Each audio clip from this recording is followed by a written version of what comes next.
মৰাণ নিতাই পথৰ কামত ব্যাপক অনিয়মৰ অভিযোগ সদৌ অসম টাই আহোম ছাত্ৰ সন্থাৰ। ঠিকাদাৰে ধূলি পৰিষ্কাৰ নকৰাকৈয়ে তাৰ ওপৰত ব্লেক টপিং কৰাৰ কাৰ্যত সংগঠনটোৱে তীব্ৰ প্ৰতিক্ৰিয়া প্ৰকাশ কৰিছে। পথটোৰ বেছি অংশ মেৰামতি নকৰি পথটোৰ ঠায়ে ঠায়ে সামান্য পৰিমাণৰ মেৰামতি কৰিছে। ঠিকাদাৰে নিম্ন মানদণ্ডৰ কাম চলাইছে।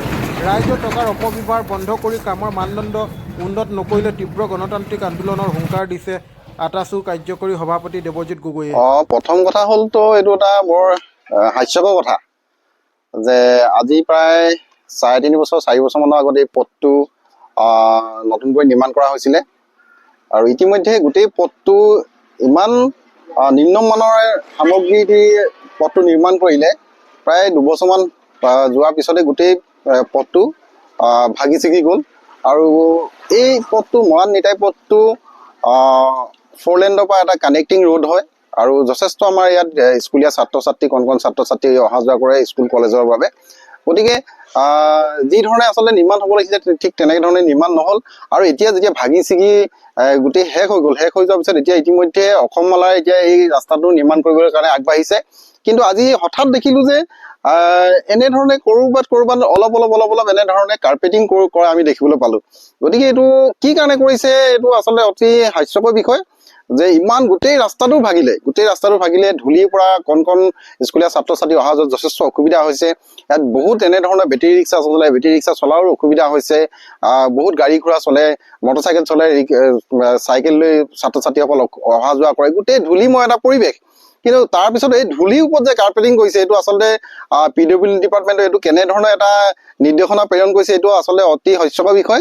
আৰু ইতিমধ্যে আমি বিভাগীয় কৰ্তৃপক্ষৰ লগত আমি টেলিফোনিক কথা বতৰা পাতিছিলোঁ, কিন্তু ইয়াত কোনো ধৰণৰ তেনেধৰণৰ কাৰ্পেটিং কৰিবলৈ তেখেতলোকক দিয়া নাছিলে। অকল তেখেতলোকক ৰাস্তাটো চফা কৰিবলৈ দিছে, চফা কৰি পিনে গোটেই ৰাস্তাটো য'ত নেকি ভগা আছে সেই ভগাবিলাকত তেখেতলোকক ৰিপেয়াৰিং কৰিবলৈ দিছে। কিন্তু এতিয়া ক'ত ৰিপেয়াৰিং কৰিব এতিয়া সেইটো আচলতে PWD ডিপাৰ্টমেণ্টে আচলতে ছাৰ্ভে কৰিলেহে আচলতে গম পাব, কাৰণ কেলে গোটেই ৰাস্তাটোৱে ভগা। ইয়াত ৰিপেয়াৰিং কৰিবলগীয়া কিবা আছে বুলি আমি নাভাবোঁ যে গোটেই ইয়াত যিমানকেইখন গাঁও ইয়াত ৰাইজ অহা যোৱা কৰে সকলোৱে ইয়াত জীয়াতু ভুগিছে। সমগ্ৰ ৰাস্তাটো বেয়া, খুব এটা নিম্নমানৰ এটা সামগ্ৰীয়ে তৈয়াৰ কৰিলে। গতিকে ইয়াত বিভাগীয় কৰ্তৃপক্ষই আচলতে যি ধৰণে চকু কাণ দিব লাগিছিলে তেনেধৰণে চকু কাণ নিদিয়াৰ ক্ষেত্ৰত আচলতে এনেধৰণৰ পৰিৱেশ সৃষ্টি হৈছে আৰু আজি পুনৰ তেনেধৰণে এটা ঘটনা সংঘটিত হ'বলৈ আগবাঢ়িছিলে আমি দেখা পালোঁ।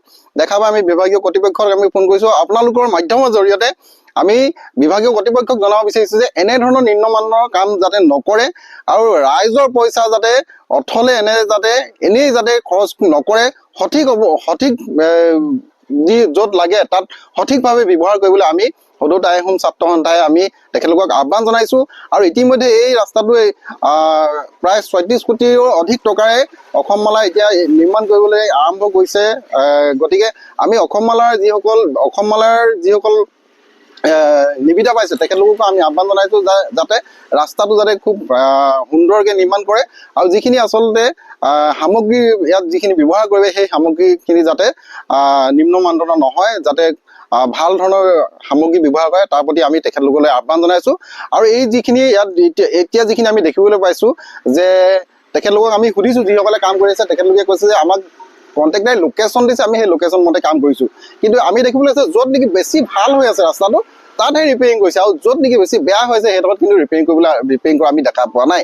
গতিকে আমি পুনৰবাৰ আপোনালোকৰ মাধ্যমেৰে বিভাগীয় কৰ্তৃপক্ষসকলক আমি আহ্বান জনাইছোঁ এনেধৰণৰ কাম যাতে নকৰে, যি কাম কৰে যাতে ভালকৈ কৰে তাকে আমি দাবী জনাইছোঁ সদৌ টাই আহোম ছাত্ৰ সন্থাই। অনাগত দিনত যদি এনেধৰণৰ কাৰ্য যদি তেখেতলোকে কৰিবলৈ হয় নিশ্চিতভাৱে আমি গণতান্ত্ৰিক প্ৰতিবাদ কৰিবলৈ আমি বাধ্য হ'ম।